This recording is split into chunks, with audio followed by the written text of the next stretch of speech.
Hello everyone, so how are you guys? Welcome all of you to our channel, and today I will tell you the story of a murder mystery of a girl which is unsolved till now. So without any delay, let's go straight toward the story.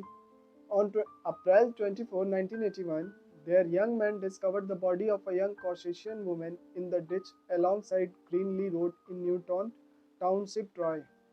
One of the three men, Greg Blitzbaum, initially noticed that, informing one of his companions, Neil Hoffman, to take a look at the coat. Hoffman walked closer to the article of a clothing before turning around, Bradenburg starting. Oh my god, there are women in the coat.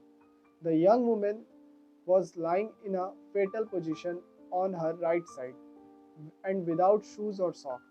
The man immediately reported their discovery to the police. The decent body was autopsied on the afternoon of her discovery. The medical examination revealed she had suffered extensive blunt force trauma to the head and neck before she had been strangled to death approximately 48 hours before her body was discovered. Additionally, her liver was found to have been lacerated. She had not been subjected to any form of sexual assault. The woman had been between 5 feet and 4 inches in height and aged between 18 to 21 and weighed 125 to 130 pounds. She had naturally reddish brown hair which was parted in the middle and braided into pigtail on both sides of her head. Her eyes were light brown in color and she had freckles across her face. In addition, her nose was described as being very pointed. The victim also had a ruddy complexion, indicating she had spent a lot of time outdoors in the final weeks or months of her life. The young woman had maintained a high level of personal hygiene. All her teeth, including her wisdom teeth, were in a good condition and had no evidence of filling or other dental work, ex- ex- except for one proclaim crown upon her upper right incision. The coroner also noticed several scars upon her body, including a vertical scar beneath her chin, with other scars also visible upon one wrist, both arms, and one ankles. The young woman was dressed in blue bell bottom Wrangler jeans, a brown toothless pullover sweater with an orange crisscross design on the front, a white brassiere, and a hoodie dark-skin poncho with purple lining which appeared to be handmade. She wore no shoes or socks. No form of identification was located upon her body or at the crime scene. Because the decedent body was found approximately 48 hours after her death, police were able to obtain her fingerprint and dental information. The dental charts and fingerprints of this decedent yielded no result matching her to any known missing person, and her fingerprint matched no police records indicating she had no criminal record. Early police efforts to identify this decedent also involved the creation of a composite drawing of her face, which was published in local newspaper and broadcast on television network on April 28, 1981. This initial media publicity surrounding the murder generated approximately 200 leads. All were investigated, all failed to bear fruit. The victim gradually became known as a Buckskin girl, in reference to the distinctive tasselled buckskin jacket she was wearing when found. The failure to establish her identity hindered investigation effort to solve her murder. As her identity remained undiscovered, investigating authorities came to increasingly believe the reason Buckskin girl remained unidentified had been due to the fact that she had been murdered far from her hometown. A retired investigator is also known to have opined his belief that decedent was highly unlikely to have originated from the area where she was discovered. Authorities strongly believe Buckskin girl had been murdered elsewhere and her body discarded beside the road shortly after her death. This conclusion was supported by the fact her bare feet were clean, showing no indication of her having walked upon a dirty surface, and because Interstate 75 is just 75 miles, 8 kilometers from where her body was recovered, making the site of a conventional and discreet location to discard a body. Police and the media later speculated that she may have been teenager runaway or a possible victim of a serial killer known to have murdered several prostitutes in the region during the 1980s and 90s. However, her body had not been subjected to any form of sexual assault, indicating she was unlikely to have been a sex worker. The investigation into Buckskin girl's murder gradually became a cold case.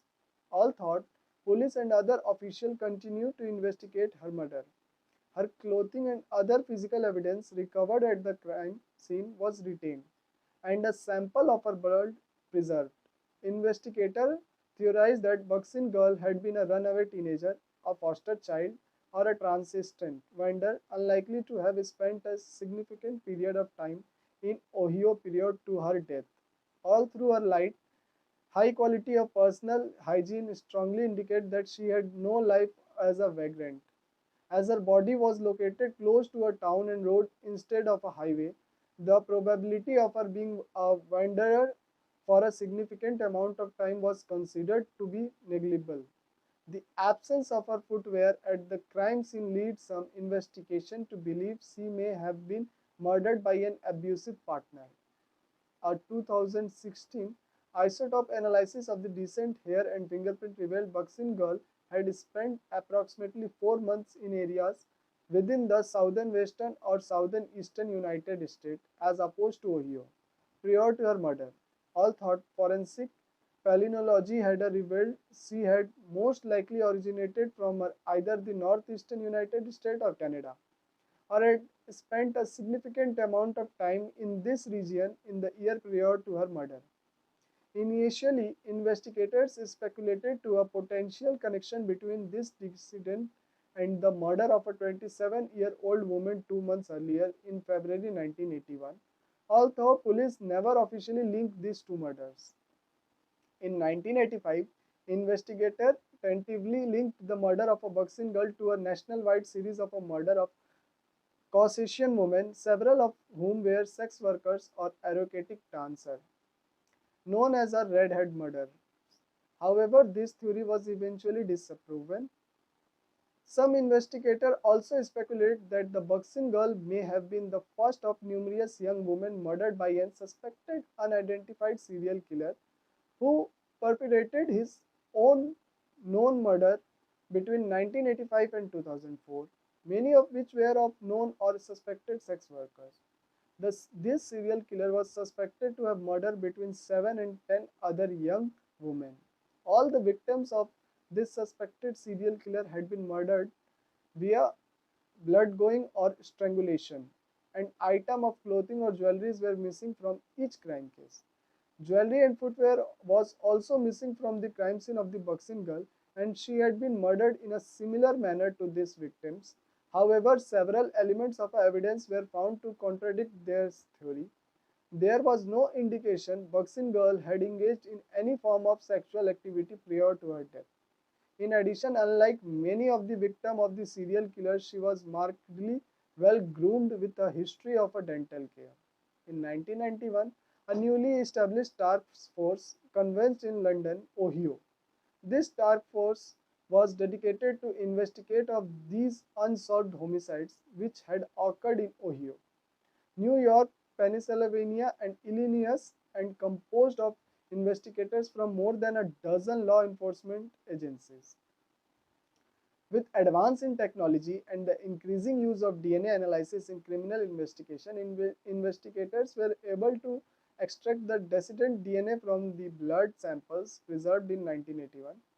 These DNA samples was added to the growing number of law enforcement databases. In 2001, the Miami Valley Regional Crime Laboratory generated a DNA profile of a Buckskin girl. This data was entered into the newly established National Missing and Unidentified Persons System database in 2008, through which her fingerprint and dental and DNA enforcement were made nationally accessible to law enforcement. This data was able to conclusively rule out any possibilities of 226 missing teenage girls and young women as Buckskin girl. In 2009, a mitochondrial DNA sample was submitted to the FBI for inclusion within the combined DNA index system.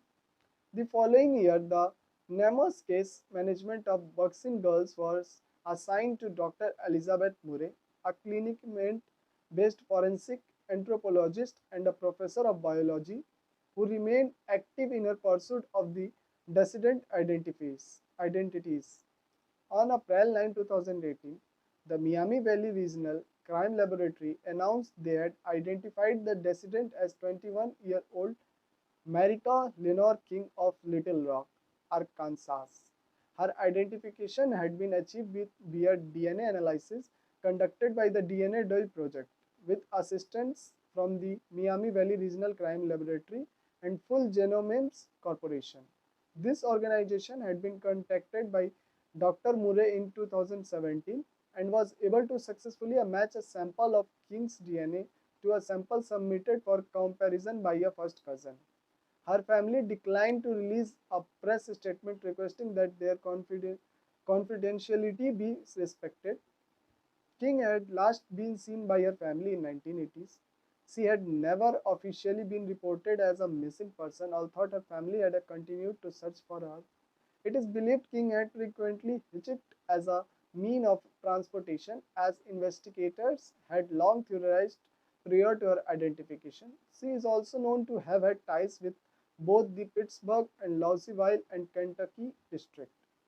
Addressing the media to announce the formal identification of Buckskin girl, a spokesman for the Miami County Sheriff Office informed all present. Law enforcement never forgets. We have had a long journey to be where we are today. The spokesman also emphasized the investigation into King homicide is ongoing, with the primary focus being upon King movement in the last month of her life, when she was known to have been in both Pittsburgh and Louisville. Further investigation is going on, and whatever update will happen, I will tell you in my upcoming video. So, this is the end of our today's story. If you like our video, please like it. If you like our videos, then subscribe our channel and please share this video. We will come up with again a new video. Till then, take care about yourself and your family. Thank you.